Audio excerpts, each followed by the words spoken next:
आणि या बागेतून दत्तानं या वर्षी पहिल्याच वर्षी याचं पीक धरून त्या ठिकाणी जवळपास या 500 झाडामध्ये 15 लाख रुपयांचं उत्पन्न त्याचं एकदम तरुण चुनचुलीत पोरग दत्ता आमच्या सोबत आहे. या संपूर्ण जी काही एकूण आंब्याच्या बागेची यशोगाथा आहे ती यशोगाथा पुढे जाणून घेत असताना आपल्या भागामध्ये आंब्याची शेती कशा पद्धतीने होते, कारण आंबा म्हणलं की तसं मानेसाहेब रत्नागिरी, सिंधुदुर्ग, देवगड या भागातला आंबा आपल्याला सगळ्यांना माहित आहे किंवा आपण खाताना देखील मार्केटमध्ये आता तर दुर्दैवानं असं झालं आंबा कुठलाही भरला जातो आणि वर देवगड हापूस लिहिलं जाते. ह्या सगळ्या बाबीमध्ये एक काय गोष्ट लक्षात येते तर आपल्याकडे आंबा मली कोकण हा एक पॅटर्न झालाय, परंतु आपल्याकडच्या भागामध्ये देखील कोरडं वातावरण असल्यामुळं पाणी कमी असल्यामुळं त्या ठिकाणी या भागात देखील अतिशय चांगल्या पद्धतीची, कारण आंब्याला तशी हलकी जमीन लागते आणि त्या जमिनीची उपलब्धता सोलापूर जिल्ह्यामध्ये देखील मोठ्या प्रमाणात असल्यामुळे ह्या शिरबावी सारख्या गावामध्ये आंब्याची शेती आता भरू लागली आहे. चांगली आंबे शेती होते. दत्ताचे देखील 2-3 प्रकारचे प्लॉट घेत आहेत, त्यातला हा 500 झाडांचा प्लॉट आहे. आंब्याचं पीक घ्यावं असं का वाटलं रे बाबा? कारण आंब्याचं कमी पाण्यात आणि कमी खर्चात जादा उत्पन्न आहे, त्यामुळे आंब्याची आम्हाला आवड निर्माण झाली. त्यामुळे आम्ही 2-3 प्लॉट केले, पुन्हा छोटे बी आता लावलेले आहेत. तरी 500 झाडं आम्ही दिलीत, आता उक्ती दिलीत. कितीला दिलं? ही 500 झाडाचा प्लॉट 15 लाखाला दिलाय. ऍक्युरेट 15ला दिलं का? 15ला दिलं. बरं, आता 3 प्लॉट दिसतात मला, एक खाली आहे, एक हाय आणि हे. एकूण किती आंबा लावलाय तो? एकूण हे फळ झाडं आहेत बघा 1000. ती जरा जमीन ही असल्यामुळे त्याच्यात लेट आहे. ही म्हणजे कसली? ती म्हणजे पाणी त्यात साठपा होतं, जादा साठपा होतं, पाण्याचा निचरा होत नाही. म्हणजे जिथं निचरा तिथं चांगली येते. बरं. आता काय सांगशील मला, सांग हे ज्या वेळेला 500 झाडांचं 15 लाख रुपये झालं, काय म्हणले घरी, काय चर्चा झाली, आई वडिलांची काय भावना होती, काय विषय असतो? चांगला रेट मिळाला, चांगले लवकर बाग आल्यामुळे चांगला रेट मिळाल्यामुळे काय नाही, खुश आहेत. किती खर्च झाला जाता ह्या 500 झाडापुरतच बोलायचं झालं तर? 500 झाडाला 1 लाखभर खर्च झाला, सगळा मिळून 1-1.5 लाख खर्च झालेला आहे. सगळा म्हणजे कसा? ते खालच्या 500 प्लॉट म्हणजे लेट आहे. नाही, आता आपण आता 500 झाडापुरतं जर बोलायचं झालं किंवा व्हिडिओ बघताय त्यांना आपण टायटलच देतोय की 500 झाडांमध्ये 15 लाखाचं उत्पन्न. तर ह्या 500 झाडापुरतं बोलत असताना लाख रुपये खर्च झाला म्हणतोय, तो कशाचा झालाय? ह्याला पहिल्यांदा मोहर काढण्यासाठी खर्च थोडा वापर करण्यात आला, त्यासाठी थोडा खर्च झाला. पुन्हा शेणखत वरखत आहे, असं मिळून फवारणी आहेत. फवारण्या डाळिंबासारख्या वगैरे जास्त नाहीत. डाळिंबासारखं याला लई जास्त फवारणी बी नाही, रोग बी नाहीत. रोप कुठून आली ही? तू रोप संग्राम माने त्यांच्या मार्गदर्शनाखाली त्यांनी ती आणलेली आहेत. चांगली होती रोप? चांगली होती, 1 नंबर रोप आहे. काय नाव आहे या वाहनाचं? हे केशर. फक्त केशर? त्यात अजून काय प्रकार आहेत? नाही, केशर, फक्त केशर. आता हे पहिलं पीक आहे, झाडं किती वर्षाची येते ही? ह्या झाडाला 3.5 वर्ष झालं. 3.5 वर्षानंतर पहिलं पीक. बर, आता मला सांग, ह्या तुटाळ काय झाली होती का जेव्हा लावली? तर नाही, काय झालं नाही. ती मेहनत करताना एकदम मोडलेलं ते तुटा, तेवढं पुन्हा ते साधले. काय रे बाबा, तू डाळिंब शेत आजूबाजूला बघतोय, बाकीची शेतं बघतोय, त्यात आणि ह्यात काय फरक वाटतोय तुला तुलनेने? डाळिंबात सक्सेस होत नाही, ह्याच्यात कमी खर्चात, कमी पाण्यात आणि जास्त उत्पन्न मिळतं ह्याच्यात ना. डाळिंबात सक्सेस होत नाही, रोगराई कमी आहे. प्रामुख्याने आव्हान काय आहे? एकूण जर शेतकरी म्हणून जर बोलायचं झालं, जे व्हिडिओ आपले बघतात त्यांना माहिती व्हावी म्हणून, एक या संपूर्ण आंबा शेती जर आपल्या भागात करायची म्हणलं तर काय आव्हान आहे ती लोकांच्या पुढे, किंवा काय अडचणी येऊ शकते त्या? आव्हान हे वातावरण बिघडलं की पाऊस हे झालं तेवढंच आव्हान आहे, नाहीतर आंबा 1 नंबर आहे.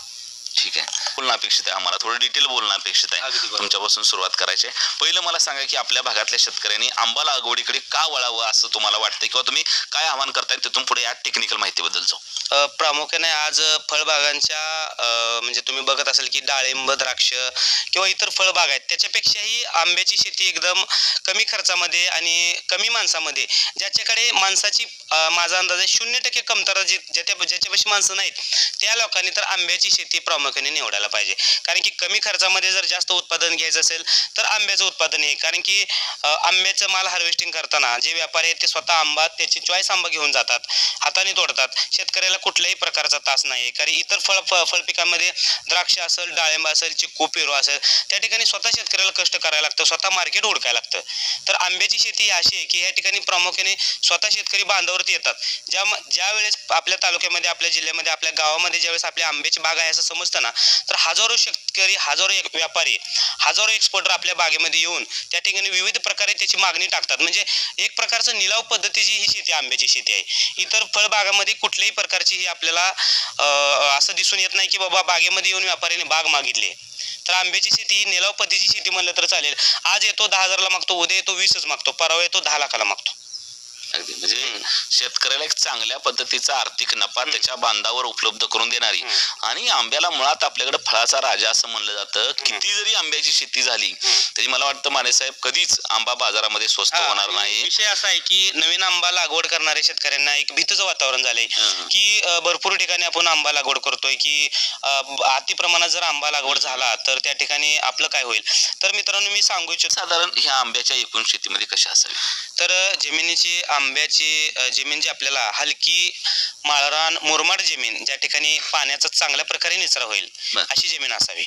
आणि जर एखाद्या शेतकरी काळीच असली तर काळ्या जमिनीमध्ये शक्यतो आंब्याची लागवड शेतकरी मित्रांनो टाळावी. कारण की काळ्या जमिनीमध्ये एकतर जास्त पाण्याचा निचरा होत नाही आणि आंब्याला महत्वाचं आहे की आंब्याला ताण व्यवस्थापन खूप गरजेचं आहे. आंब्याचं उत्पादन साधारणतः 80% हे पाणी व्यवस्थापनावर आहे. त्यामुळे अक्षरशः बागेला ताण हे खूप अत्यंत मिळणे गरजेचं आहे. ताण आणि कसा द्यायचा असतो तो. ताण म्हणजे पाणी झाडाचं बंद करून टाकतात. ज्यावेळेस आपला आंबा हार्वेस्टिंग होईल, हार्वेस्टिंग झाल्यानंतर त्याची छाटणी, विरळणी, तो जो काही कन्सेप्ट आहे तो केल्यानंतर खत व्यवस्थापन, आणि खत व्यवस्थापन झाल्यानंतर थोडंसं पाणी दिल्यानंतर बागेला पूर्ण ताण अवस्था म्हणजे पाणी पूर्ण बागेचं बंद करायचं. जेणेकरून जोपर्यंत आपल्याला ऑक्टोबर आणि नोव्हेंबरमध्ये जोपर्यंत मोहर आपल्याला दिसायला चालू होत नाही आणि मोहर निघाल्यानंतर साधारणतः 20% मोहर निघाल्यानंतर आपण बागेला आपल्या पाणी चालू करायचं आहे. तिथून पुढे फवारणी असतील, आंतरप्रवाही कीटकनाशक असतील, बुरशीनाशक असतील, तिथून पुढे त्याचं शेड्यूल फॉलो करायचं. साधारण रोप कुठली निवडावी आणि किती अंतरावर त्याची लागवड केली पाहिजे. तर रोपांची निवड करताना ओनली वन आपल्या पश्चिम महाराष्ट्रामध्ये म्हणलं तर आपल्या ठिकाणी फक्त आणि फक्त केशर आंबा निवडावा. कारण की आपण अदर ठिकाणी म्हणजे आपल्या बागेमध्ये बऱ्यापैकी माझ्यापाशी आज 35 ते 40 शेतकरी कन्सल्टिंगसाठी मी त्यांना गाईड करतो. त्या प्रत्येक शेतकऱ्याच्या बागेमध्ये म्हणजे साधारणतः कोणाची 10 वर्षाचे, कोणाची 20 वर्षाचे, कोणाची 5 वर्षाचे, तर काही लोकांनी चुकून पहिल्या म्हणजे आंध्रावाले असतील किंवा अदर जे फिरस्ती लोक असतील त्यांच्याकडून आंब्याची बागा किंवा रोपं लावलेली आहेत.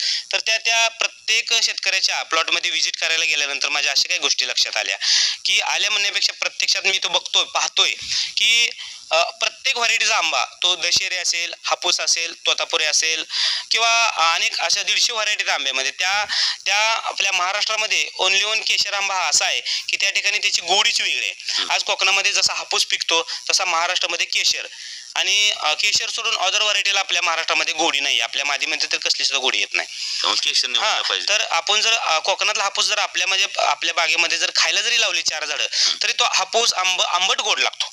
त्यामुळे आपल्या मातीमध्ये हापूसला, क्लायमेटला सूट होत नाही. केशरला अनेक असे किडे आहेत की त्या आंब्यावरती त्याचा प्रादुर्भाव होतो. जसं की आज तुम्ही बघत असाल की आंब्याला कुठल्याही प्रकारची मेंटेनन्स नाही, कुठल्या प्रकारचा खत नाही किंवा आंब्याला काय लागत नाहीये, की लोकांचा जो गैरसमज आहे तो आंब्याला काय लागत नाही म्हणजे त्याला काही लागतच नाहीये असा विषय होतो. की कुठल्याही प्रकारची खत औषधं वापरताना त्याचा योग्यरित्या वापर असेल जांभा आहे. जर बागेमध्ये अनावश्यक गर्दी असेल, व्यवस्थित छाटणी व्यवस्थापन नसेल आणि झाडामध्ये कुठल्याही प्रकारची तुम्ही मेंटेनन्स किंवा स्वच्छता केली नसेल तर त्या ठिकाणी रोगराईचं प्रमाण भरपूर वाढतं. साधारण पाणी निवेदनाबद्दल तुम्ही मगाशी बोलला, कसं पाणी निवेदन केलं जावं जे महत्वाचं आहे म्हणला तुम्ही. पाणी व्यवस्थापन आंब्यामध्ये 80% खूप महत्वाचं आहे मित्रांनो. तर पाणी व्यवस्थापन म्हणजे कसं, तर वापसा कंडिशन पाणी आंब्याला देणं गरजेचं आहे. कारण की आंब्याचं पान हे आंब्याच्या झाडांच्या पानांची इतर फळझाडाच्या तुलनेत आंब्याचं पान हे 2 वर्षापर्यंत झाडावरती टिकतं. त्याच्यामध्ये जे काय अन्न साठ्याची आणि पाणी साठ्याची जी काय ताकद आहे, क्षमता आहे ती खूप भरपूर आहे. त्यामुळे आंब्याला पाणी लागलं, वापसा कंडिशनवर पाणी इतर फळझाडांपेक्षा जास्त पाणी आंब्याला चालत नाही. जर जास्त पाणी दिलं तर त्या ठिकाणी पालवी निघायची दाट शक्यता असते आणि आंब्याची फळगळ भरपूर प्रमाणात होऊ शकते. आणि आज बऱ्यापैकी तुम्ही कुठे पण जावा, आंब्यामध्ये शेतकऱ्यांची मोठी समस्या आहे की आमच्या बागेला आंबेच नाहीत. आंबे लागल्यानंतर ते टिकले नाहीत, ते टिकले जरी असले तरी ते शेवटपर्यंत राहिले नाहीत. तर हे सगळं 100% पाणी व्यवस्थापनावर आहे. प्रकारची खत औषधं दिली तर ते झाडाला त्या ठिकाणी रुजू होत नाहीत. तर बऱ्यापैकी प्रत्येक शेतकऱ्यांचा मोठा प्रश्न आहे की मोहर निघला आणि मी खत औषध चालू केले. तर अशा प्रकारे कुठल्याही प्रकारची शेतकऱ्यांनी चुका करू नये. कारण की मोहर निघाल्यानंतर सेटिंग अवस्थेमध्ये बागेला कुठल्याही प्रकारची रासायनिक खतं देता कामा नये. जोपर्यंत फळं आपली सुपारी अवस्थेमध्ये, सेटिंग अवस्थेमध्ये जोपर्यंत होत नाहीत तोपर्यंत आपल्याला कमी पाण्यामध्ये, कमी खतामध्ये आपल्याला त्या ठिकाणी ठिकाणी त्याची फळं जोपासायची आहेत आणि जोपर्यंत फळ हे 100 ग्रॅमच्या आसपास जाईल तिथून पुढे आपल्याला त्याचं खत व्यवस्थापन असेल, पाणी व्यवस्थापन असेल किंवा रेस्ट काळामध्ये जी आपण त्याची काळजी घेतली त्याच्यावरती भर आहे की फळांची टिकवण क्षमता किती राहते झाडावरती.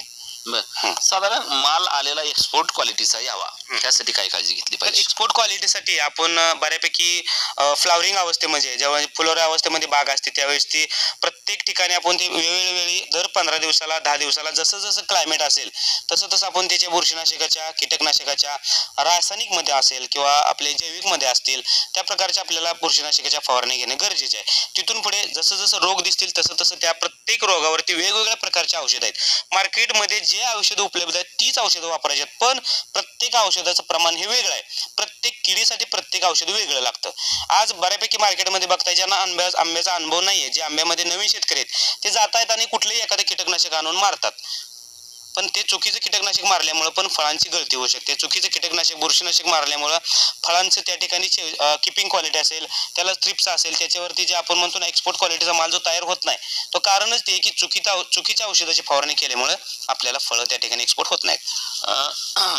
शेवटाला येत असताना डाळिंब आपल्या भागातलं उद्ध्वस्त झालं ते पिन होल बोरनं, या आंब्याच्या बागाला खोडाला किंवा बुडाला किंवा झाड जाईल असा कुठला रोग आहे का? हो, तर मुख्य रोग आहे म्हणजे आंब्याचा खोडकिडा. खोडकिडा हा असा रोग आहे की बऱ्यापैकी ज्यावेळेस झाडामध्ये होतो तो 1 ते 1.5 वर्षामध्ये पूर्ण झाड ते नष्ट करून टाकतं. त्याची साल असेल, त्याचं खोड असेल, ते पूर्ण ज्यावेळेस आपल्या बागेमध्ये आपण हिंडता फिरता 1-2 दिवसातून प्रत्येक शेतकऱ्याच्या बागेमध्ये राऊंड होतो, प्रत्येक झाडापाशी भेट होते शेतकऱ्याची. तर झाडापाशी गेल्यानंतर आपल्याला बुडाभोवती त्या ठिकाणी छोटासा किस किंवा होल पडलेला दिसतो, तर आपल्या लक्षात ठेवायचं की बाबा ह्या झाडाला खोडकिडा लागलेला आहे. भरपूर प्रमाणात एकमेकाचं बघून आंबा लागवडी भरपूर झाल्यात. तर प्रश्न असा होता की छाटणी व्यवस्थापन आंब्यामध्ये मूळचं आज बऱ्यापैकी तुम्ही तज्ज्ञ लोकांच्या मार्गदर्शन असेल किंवा कोणी काही पण कुठे पण काही पण बसलं की आंब्यामध्ये छाटणी नाही. तर शेतकरी मित्रांनो, जर हाईट कंट्रोल आणि आपल्याला जर हातानं फळं तोडायची असतील तर छाटणी व्यवस्थापन खूप गरजेचं आहे. रोप लावल्यानंतर 40 ते 50 दिवसात त्याची पहिली छाटणी घ्यायची. छाटणी केल्यानंतर त्याचे निघणारे फुटवे असतील, त्याची विरळणी असेल, परत त्याची छाटणी असेल. छाटणी हा प्रकार आंब्यामध्ये 100% प्रॉपर आहे. मेन म्हणजे कसं आहे की 2 वर्षाच्या 2.5 वर्षाच्या झाडांच्या आतली छाटणी आणि 2.5 वर्षाच्या पुढच्या झाडांची ही विरळणी करायची, त्याची छाटणी नसते. साधारण एकरी 500 झाडं बसतात असं धरलं, एकरी किती खर्च? कमी झाडामध्ये जास्त उत्पादन काढलंय. तर या ठिकाणी चूक अशी झालेली आहे की या ठिकाणी 12चा डिस्टन्स ठेवला तर यामध्ये अजून एक झाड बसत होतं. तुम्ही बघत असाल की या ठिकाणी फक्त चूक अशी झाली की सुरुवातीला शेतकरी लागवड करताना की आज विचार काही न करता त्या ठिकाणी आंबा लावायचा म्हणले की लावतो, पण आज भरपूर प्रमाणात तर या ठिकाणी अशी भरपूर फळं आहेत की उन्हाच्या चट्ट्यानं तुम्हाला त्रासलेले दिसायत. तर या ठिकाणी जर अतिसघन बाग असती तर झाडाची संख्या जर भरपूर बसवली असते आपण तर एकरी 700 ते 800 झाडं आपल्याला बसतात. ठीक आहे. आता शेवटचा प्रश्न आहे बाबा तुला. 15 लाख रुपयांची पहिली 500 झाडांचा लॉट केलाय. आता महाग अजून ती 500 झाड आहेत का येणार? 500 झाड आहे ती काय रुपये मिळतील असं वाटतं तुला?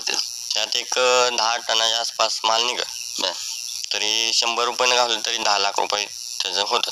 लेट आहे थोडं लेट. ते 10 लाख म्हणलं तरी पण 15 लाख हे 25 लाख रुपये झालं. खर्च किती आला दोन्हीला मिळून? खर्च एक 1.5 लाखाच्या आसपास आला. म्हणजे 1.5 ते 2 लाख खर्चामध्ये 25 लाख रुपयांचं उत्पन्न, त्यातलं परफेक्ट माहित असलेलं उत्पन्न तर ह्यातलंच आहे. म्हणजे त्याचा अंदाज आहे पुढे 100 रुपयाचा दर येईल, कारण ह्याला 150 झालाय, पुढे तो मार्केटमध्ये माल आला तो माल येणार. पण फक्त ह्या 500 झाडांपुरतं जर बोलायचं झालं तर 1.25 एकरामध्ये 500 झाडं आणि जवळपास 15 लाख रुपयांना हा प्लॉट दिलाय. निघणार आहे वगैरे असं काय नाही, झाला व्यवहार त्याचा, तो प्लॉट दिलाय. दत्ताला अतिशय चांगल्या पद्धतीचे पैसे आंब्याच्या बागेतून त्या ठिकाणी झाल्याचं कोकण झाल्याशिवाय राहणार नाही अशा पद्धतीची शेते. निश्चितपणानं कमी खर्चिक, कमी राबणूक, थोडंसं नियोजन व्यवस्थित घातलं. जसं मग अशी मानेसाहेबांनी सगळी डिटेल सांगताना सांगितलं की पाणी व्यवस्थापन व्यवस्थित केलं, खत व्यवस्थापन व्यवस्थित केलं, रेस्ट पिरियडमध्ये स्टोरेजसाठी काम केलं व्यवस्थित, थोडं स्किपिंग क्वालिटीसाठी लक्ष दिलं, अंतर निवडताना व्यवस्थित निवडलं, मशागत व्यवस्थित ठेवली, स्वच्छ बाग केली, तर निश्चितपणानं बागेमध्ये फार मोठी झटझोम द्राक्षी डाळिंबासाठी न घेता एक चांगल्या पद्धतीचा एकरी नफा त्या ठिकाणी शेतकऱ्याला होणार आहे. राहू द्या 150 रुपये, साधारण 100 रुपयाचा जरी दर सापडला आणि 10 टन माल निघाला तर त्या ठिकाणी 10 लाख रुपये त्या ठिकाणी 100% शेतकऱ्याला होणार. दत्ता, तुझी मेहनत आहे, तुझी कष्ट आहे. 15 लाखाचा आकडा जरी आम्ही आज अचानक ऐकत असलो तर त्यामागे तो राबला असणार आहे, रात्र दिवस एक केले असणार आहेत, नियोजन घातलं असणार आहे. माने साहेबांचं मार्गदर्शन आहे, तुमच्या मार्गदर्शनाखाली बाकीच्या अनेक बागा त्या ठिकाणी या भागामध्ये फुलतायत, येत आहेत, भरत आहेत, चांगल्या पद्धतीचे पैसे मिळत आहेत. तुमचं मार्गदर्शन वेळोवेळी शेतकऱ्याला लाभलं पाहिजे. दत्ता, तुझी मेहनत अजून वाढू दे. पाहिजे. वर एक बारका प्लॉट लागलाय मी बघितलं, तो किती झाडांचा आहे? तो 1000 झाडांचा. म्हणजे जवळपास दत्ताने 2000 झाडांचं नियोजन. मी दत्ता तू जवळपास 2 वर्षाला कोटी रुपये कमवतोय अजून थोड्या दिवसानं, आणि ते निश्चितपणानं कमवलं पाहिजे. कवळं चुनचुनीत 12वी शाळा शिकलेलं पोरग जर शेतामध्ये एवढं पैसे मिळवत असेल तर ते अजून 2 वर्षांना कुठल्याही IT इंजिनियरला मागं सरणार नाही.